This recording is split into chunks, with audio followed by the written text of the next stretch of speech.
En esta segunda parte del teórico de organización topográfica del retroperitoneo nos vamos a referir al retroperitoneo lateral. Recordamos que este es el sector o son las dos zonas que se encuentran inmediatamente por fuera de dos líneas arbitrarias que se encuentran trazadas a través del borde lateral de las apófisis transversas de las vértebras lumbares.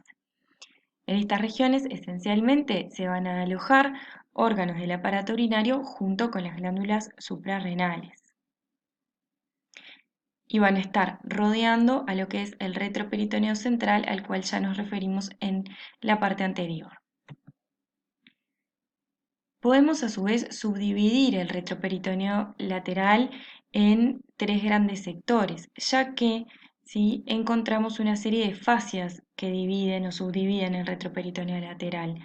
Estas fascias son la fascia pararrenal anterior, ¿sí? O fascia de Gerota, la fascia pararrenal posterior o fascia de Zucker-Kandel, ¿sí? Estas fascias van a limitar un espacio denominado el espacio perirrenal, que es el que se ve en color amarillo, ¿sí? En la figura, en el esquema de abajo y a la izquierda. Este espacio perirrenal va a alojar a los riñones, a la grasa perirrenal, a los uréteres y a las glándulas suprarrenales. Por delante de la fascia pararrenal anterior y por detrás del peritoneo parietal posterior va a quedar delimitado el denominado espacio pararrenal anterior, que es el que se ve coloreado en rosado en la figura y que esencialmente va a alojar a los órganos secundariamente retroperitoneales, como es el duodeno páncreas, el colon ascendente y el colon descendente, que están esquematizados, ¿sí? Y que no son parte de el tema de esta clase, pero que sí cabe analizar desde el punto de vista de la topografía de lo que son los espacios extraperitoneales. Por último, por detrás de la fascia pararrenal posterior y por delante de la pared abdominal posterior, ustedes pueden ver en verde coloreado lateralmente los espacios pararrenales posteriores, ¿sí? Son espacios finos que se continúan hacia adelante, pegados a la pared abdominal y que esencialmente no contienen órganos abdominales. En la figura de arriba y a la derecha pueden ver los mismos espacios esquematizados en un corte tomográfico. Como dijimos en esta clase, nos vamos a referir a los órganos de, eh, que están ubicados en el espacio perirrenal, es decir, a ambos riñones, glándulas suprarrenales y uréteres. En este esquema, esta figura, ustedes también pueden ver esquematizada con las flechas blancas arriba, ¿sí? Y los triángulos blancos a lo que es la fascia pararrenal anterior, con flechas azules la fascia pararrenal posterior y de entre estas el espacio perirrenal alojando al riñón, la grasa perirrenal, ¿sí? Y el pedículo renal. Este espacio, como vemos, este es un corte sagital, ¿sí? Las flechas, los triángulos azules señalan la fascia pararrenal posterior, las blancas la pararrenal anterior y pueden ver cómo estas fascias se continúan hacia abajo para también envolver al sector más proximal del uréter. Entonces, con respecto a los riñones son órganos que cumplen con funciones fundamentales, vitales, ¿sí? Que van a ser la del control metabólico, ¿sí? La del filtrado, ultrafiltrado del plasma sanguíneo para generar la orina, la secreción de hormonas como son la renina, la angiotensina para el control de la presión arterial, entre otras. Desde el punto de vista anatómico, aquí están viendo una vista frontal de un preparado anatómico en el que ven ambos riñones, el riñón izquierdo y el riñón derecho, ¿sí? Ven que ambos órganos tienen un eje, el eje del órgano es oblicuo, ¿sí? Hacia arriba y hacia adentro. Ambos órganos constan de un polo superior, un polo inferior, una cara anterior, una cara posterior, una, un borde lateral convexo y un borde medial que es cóncavo, en donde vamos a encontrar el hilio renal, es decir, el sitio del órgano en donde penetra el pedículo renal, y un sector central más abierto al que se le denomina seno renal, en donde vamos a encontrar la bifurcación o la ramificación de las estructuras que eh, penetran a través del hilio renal y se distribuyen en el parénquima del órgano. Además, a grandes rasgos también podemos decir que, y desde el punto de vista topográfico, ¿sí? Que los riñones se encuentran protegidos por la jaula torácica, ¿sí?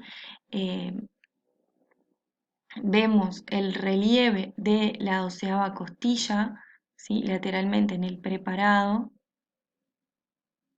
lo cual a la hora de ir al examen físico nos va a recordar que los puntos renales se encuentran a nivel paravertebral en relación a la articulación con la última costilla.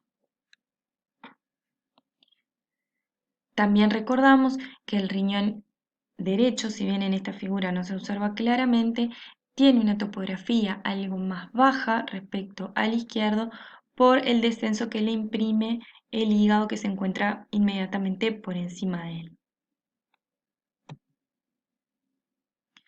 Con respecto a lo que es el pedículo renal, el pedículo va a estar formado por tres grandes estructuras que van a ser la vena renal, la arteria renal y el origen de la vía urinaria, es decir, la pelvis renal y el origen del uréter.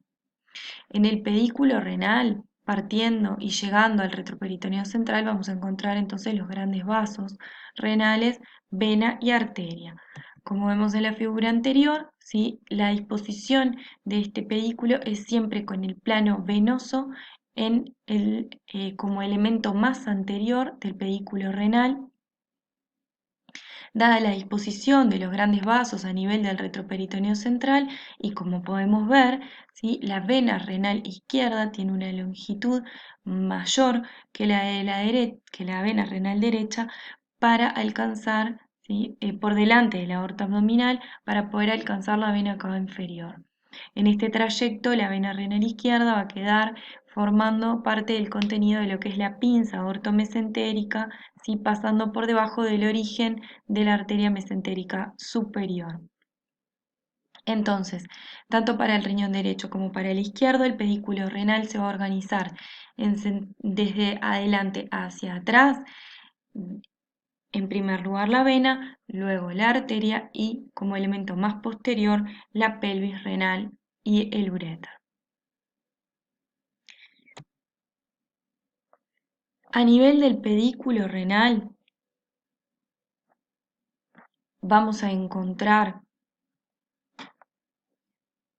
una rama o dos grandes ramas que da la arteria renal, ¿sí? Que se van a denominar arteria prepiélica y retropiélica en referencia a la relación que toman estos vasos con la pelvis renal, ¿sí? En esta figura estamos viendo con el número 9 y con el número 10 las ramas prepiélicas dirigidas al riñón.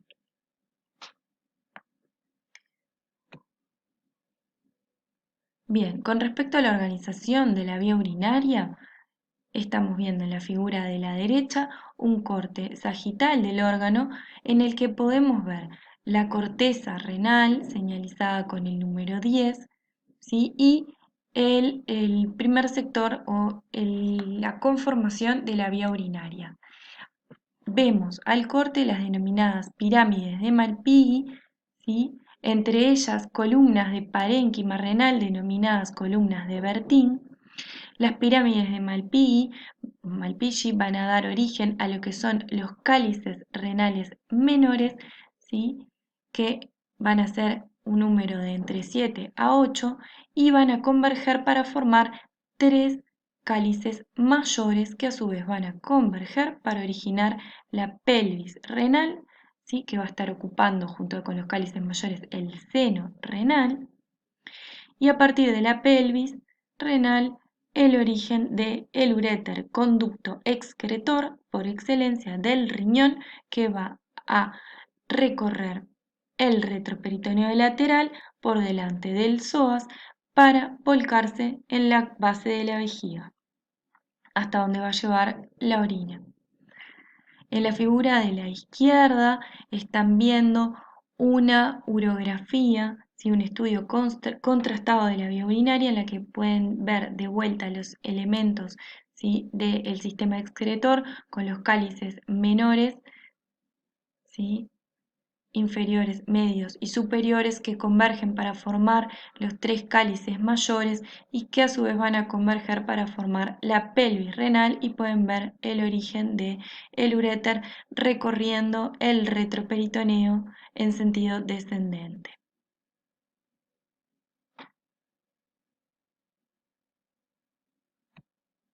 Vamos a pasar ahora a discutir brevemente el último órgano que encontramos dentro del espacio perirrenal, que es la glándula suprarrenal.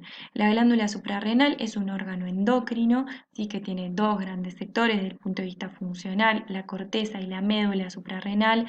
La corteza suprarrenal con una función esencialmente endocrina, la médula suprarrenal con una función endocrina pero como efector del sistema nervioso simpático. Son 2 sectores bien distintos. Desde el punto de vista anatómico, la logia de la glándula suprarrenal, ¿sí? Ven la glándula señalada dentro del círculo anaranjado. La logia de la glándula suprarrenal, ¿sí? La sitúa en una posición que es en realidad medial con respecto al riñón y no inmediatamente por encima. La logia de la glándula suprarrenal la podemos encontrar tanto a derecha como a izquierda, ¿sí? Inmediatamente por encima del pedículo renal, inmediatamente por dentro del borde medial del riñón, ¿sí? Por debajo del diafragma, de la cara inferior del diafragma, y lateral a los grandes vasos del retroperitoneo, a izquierda lateralmente a la aorta y a derecha lateralmente a la vena cava inferior. La glándula suprarrenal va a constar de un pedículo arterial que es triple, ¿sí? Va a recibir 3 arterias, denominadas también arterias capsulares, una superior proveniente de las arterias diafragmáticas inferiores, una media, que es la más importante, que es rama colateral de la aorta, y una inferior, que es variable y que puede originar directamente desde la arteria renal. Estas arterias van a tener 3 venas satélites, ¿sí? De las cuales la más importante es la vena capsular media, y cabe destacar, ¿sí? Que a izquierda la vena capsular media va a volcarse sobre la vena renal izquierda para luego ir a volcarse sobre la vena cava inferior, mientras que a derecha la vena capsular derecha va a volcarse directamente en la vena cava inferior. Bien, en suma, desde el punto de vista de la anatomía topográfica del retroperitoneo lateral, destacamos que este se encuentra lateral a una línea que arbitrariamente pasa por el borde, por el extremo lateral de las apófisis transversas de las vértebras lumbares, que puede dividirse en 3 grandes sectores, que son los espacios pararrenal anterior, perirrenal y pararrenal posterior, y que dentro de los que vamos a destacar el espacio perirrenal por ser el que aloja a los riñones de gran jerarquía, órganos vitales para el control metabólico y el ultrafiltrado del plasma, y endocrinos para el control de la presión arterial, entre otros, así como es este lugar donde se aloja la glándula suprarrenal, también órgano endocrino de gran jerarquía.